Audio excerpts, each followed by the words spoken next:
A very good Tuesday morning to you. As you may have heard on the news, it is not a very good Tuesday morning here in Manchester.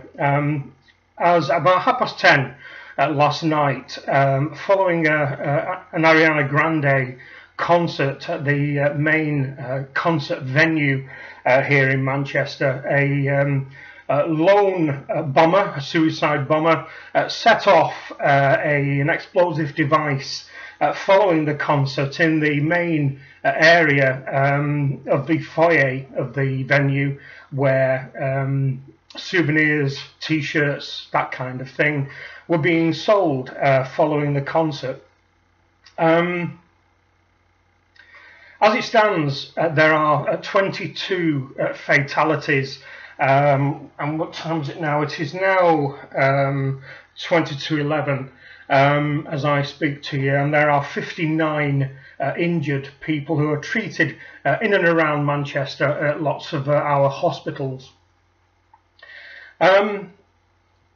What's to be said about this, I have no idea, but what I would say, I would like feedback, if I can, from anybody around the world. Maybe just let me know what coverage your countries are giving to a terrorist attack here in Manchester, the United Kingdom's second city, compared to perhaps attacks in London or New York or anything else. I think what the problem is, from where I'm standing, I've just watched an interview on BBC between the BBC reporter who's live at the location with a gentleman called Graham Stringer. Graham Stringer is a standing Labour MP, standing in the upcoming election. He has been the leader of Manchester City Council. And I was stunned and taken aback by a comment he made, which seems to be archetypal within politicians these days, which is he made the plea that we should be tolerant of all people, of all beliefs and that kind of thing, and not jump to conclusions as to who may have set off this explosive device, as of course the investigation is at a very, very early stage right now. Moving away from the actual attack itself, this request, this plea for us to be tolerant of anyone who brings forth an attack on what should be a peaceful and enjoyable gathering of people, a lot of whom were children and teenagers, to maybe make a religious point. Obviously at this point we cannot say with any form of certainty who has caused this outrage. But I have no doubt at all that it will be a person who we all perhaps expect it to be.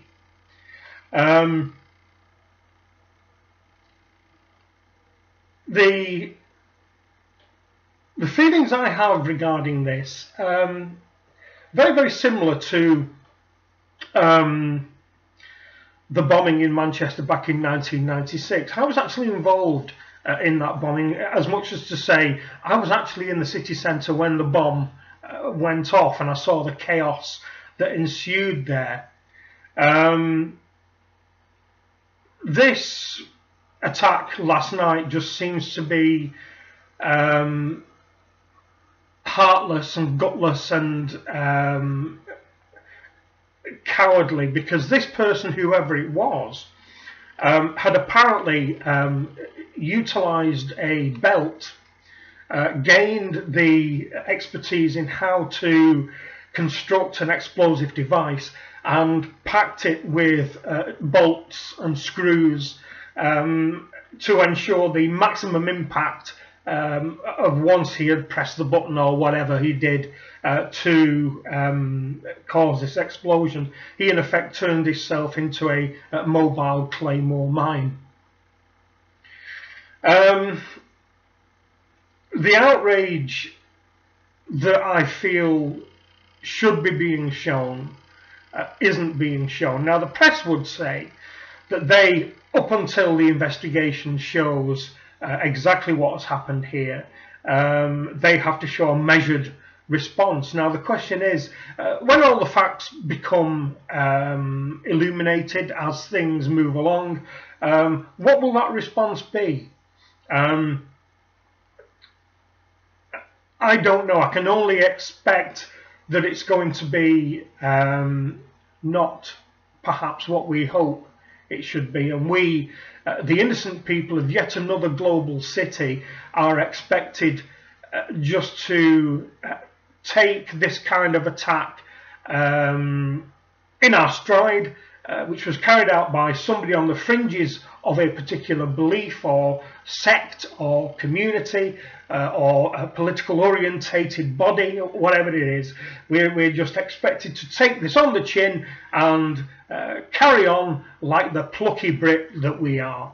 I'm afraid, from my point of view, and my hope is that those days of taking it on the chin are disappearing and will disappear completely fairly soon. What I find amazing, the reason I find this amazing is that I'm expecting something which maybe I shouldn't expect, which is, I don't go to concerts. I just don't.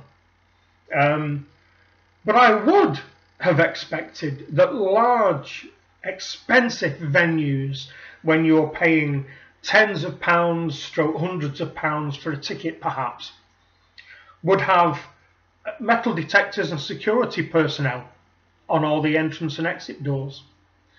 And it would seem to be that if it is the case that this person had turned himself into a walking claymore mine, that there mustn't have been metal detectors, because surely that would have caused some form of alarm.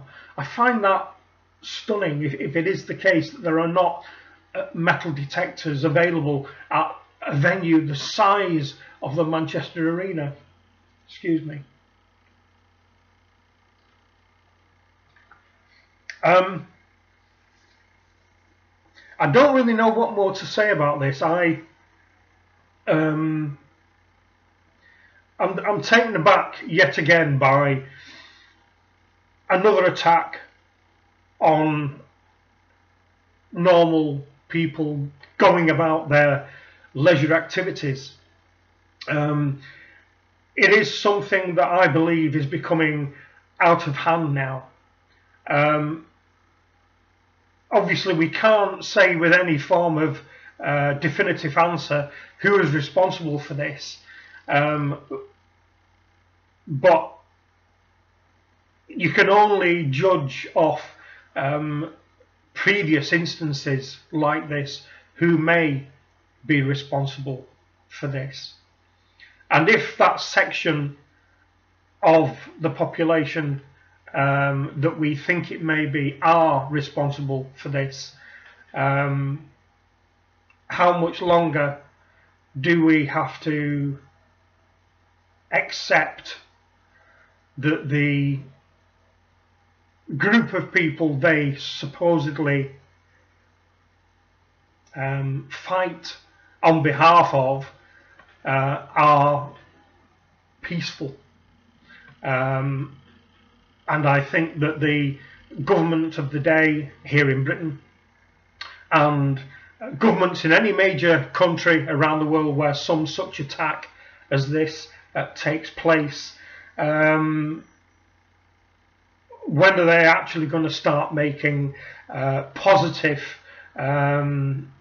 action available to their security services, to their police forces, to offer some form of reassurance that we are not just expected to expect ongoing terror attacks. Nobody should be expected to just take terror attacks as a matter of course, a matter of day-to-day living. That is not what the everyday living is about. This is about living, going to work, earning your money, dealing with disability, loving and living your family, not expecting to come out of your door in the morning and never knowing whether you're going to make it back in the evening. So that's it for this one, people. Yet another atrocity. This atrocity just happens to be in my home city. Let me know what you think. Let me know what your reactions are. Keep an eye on the news. As I said at the beginning of the video, let me know if you're not in the UK and you're in the US or Australia or Canada or wherever you might be. Let me know what coverage it's getting. I didn't hear on the news that old Donald J. Trump has tweeted regarding this morning. Apparently, Theresa May, the Prime Minister, is holding an emergency meeting with COBRA, the UK Security Council, and will be coming to Manchester later today to be briefed on the ongoing investigation. So that's it for now, people. Sorry this is not a usual more light-hearted thing, but I think today there is an exception. So for now, people, I look forward to hearing from you on what is a dreadful subject, and hopefully the next time we speak it'll be something a little bit more pleasant.